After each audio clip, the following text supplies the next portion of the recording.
warahmatullahi wabarakatuh. Ibu merasa sangat senang bisa bertemu Anda sekalian pada pertemuan kali ini. Sebelumnya, perkenalkan nama Ibu Sinta Dwi Nurtasari, biasa dipanggil Ibu Sinta. Nah, pada pertemuan kali ini, Ibu akan menggunakan salah satu jenis layanan yang ada di bimbingan konseling, yaitu layanan informasi. Yang mana layanan informasi ini adalah layanan yang memungkinkan siswa itu menerima dan memahami berbagai informasi. Nah, dalam hal ini, pertimbangan dan pengambilan keputusan itu untuk kepentingan siswa. Ibu akan mengambil topik pribadi yang mandiri. Ilustrasinya seperti ini. Ada seorang anak yang kalau dia melakukan aktivitas itu harus diperintah dulu dan didukung dengan kehendak orang lain, jadi tidak dengan dirinya sendiri. Nah, manfaat pada pertemuan kali ini yaitu siswa memiliki pengetahuan tentang konsep kemandirian, memiliki pengetahuan bagaimana ciri-ciri pribadi yang mandiri dan faktor penghambat untuk mencapai proses kemandirian, dan juga ada bagaimana menjadi pribadi yang mandiri. Nah, sebelum menyampaikan materi, apabila jika nanti ada yang ditanyakan, mohon satu-satu dan angkat tangan terlebih dahulu. Dan nanti diharapkan jika ada yang bertanya itu didengarkan. Lalu bila nanti dalam kegiatan ini ada yang ingin teman-teman ceritakan, mohon dikonsumsi secara pribadi oleh teman-teman yang lain. Seperti itu. Jadi, sebelum kita memasuki materi, agar diberikan kelancaran, hendaknya kita berdoa dan membaca basmalah terlebih dahulu. Silakan, bismillah. Pertama, yaitu pribadi yang mandiri itu seperti apa? Mandiri yang berarti itu bebas dari ketergantungan terhadap orang lain dan mampu mengatur tingkah laku secara pribadi, mampu mengambil keputusan dan berani bertanggung jawab terhadap apa yang dilakukan. Yang kedua yaitu ciri-ciri mandiri. Yang pertama yaitu memiliki kemampuan berusaha berinisiatif dalam segala hal. Yang kedua yaitu mengerjakan tugas yang dipertanggungjawabkan. Jadi kalau ada tugas itu langsung ya tanggung jawab harus dikerjakan gitu. Yang ketiga yaitu memperoleh kepuasan dari kegiatan yang dikerjakan. Yang keempat yaitu memiliki kemampuan mengatasi rintangan yang dihadapi dalam mencapai kesuksesan. Yang kelima yaitu bertindak jujur dan benar sesuai hak dan kewajibannya. Yang keenam yaitu membantu orang lain melakukan tindakan yang bermanfaat bagi orang lain dan lingkungan. Nah, yang terakhir yaitu tidak merasa rendah diri. Lalu selanjutnya yaitu ada faktor penghambat kemandirian. Ada dua faktor penghambat kemandirian, yaitu diri sendiri, yang mana kurang percaya diri. Nah, ini contohnya ya seperti takut gagal, terus takut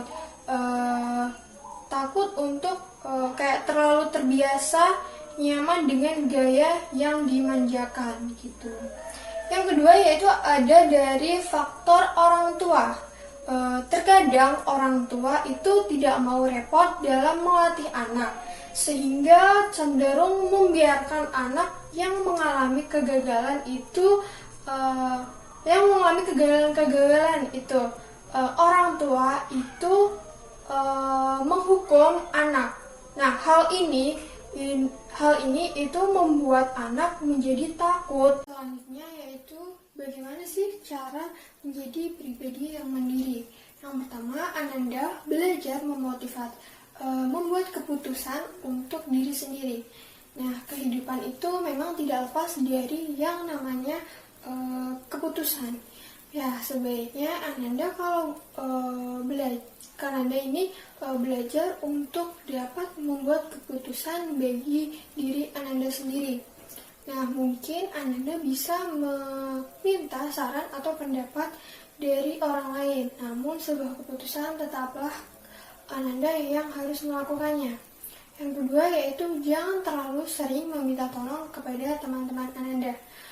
Sebisa mungkin Ananda ini harus memberikan pertolongan, dan jika Ananda tidak butuh amat, Ananda itu harus membatasi dalam hal meminta pertolongan kepada teman Ananda.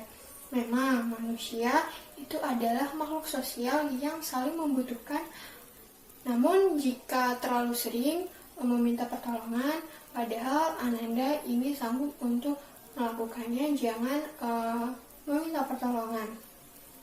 Yang ketiga yaitu hidup sesuai kemampuan finansial Ananda. Jika Ananda sudah bekerja dan memiliki pendapatan, maka sebaiknya Ananda ini harus hidup sesuai dengan kemampuan keuangan Ananda. Selanjutnya yaitu meningkatkan kepedulian Ananda terhadap orang yang di sekitar yang membutuhkan. Jika sudah dalam posisi yang bagus, entah itu keuangan, karir, keluarga, pendidikan, maka Ananda ini meningkatkan rasa peduli Ananda. Dengan meningkatkan rasa peduli, Ananda juga akan menjadi orang yang akan mandiri dan dewasa. Yang terakhir adalah belajar kuat menanggung beban hidup sendiri. Ini maksudnya bukan berarti Ananda tidak boleh untuk berbagi cerita atau beban hidup Ananda terhadap orang lain. Namun sebisa mungkin jika Ananda masih bisa mengatasinya, maka Ananda harus melakukannya. Nah, selanjutnya Ibu akan membagi beberapa kelompok kecil yang beranggotakan 2-4 orang, yang mana tujuan pembuatan kelompok ini untuk mengerjakan refleksi diri yang telah yang materi telah kita pelajari tadi.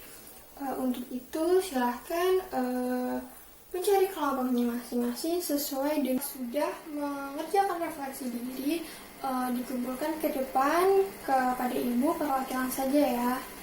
Nah, pada pertemuan kali ini sudah selesai.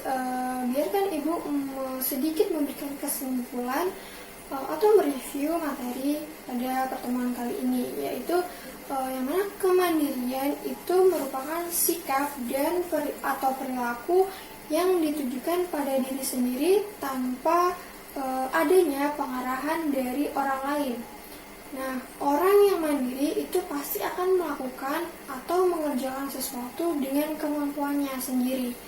Nah, serta itu tidak bergantung pada orang lain. Baik, karena waktu sudah selesai, Ibu akhiri. Mohon maaf bila ada kesalahan dalam penyampaian materi. Ibu mohon maaf. Terima kasih. Wassalamualaikum warahmatullahi wabarakatuh.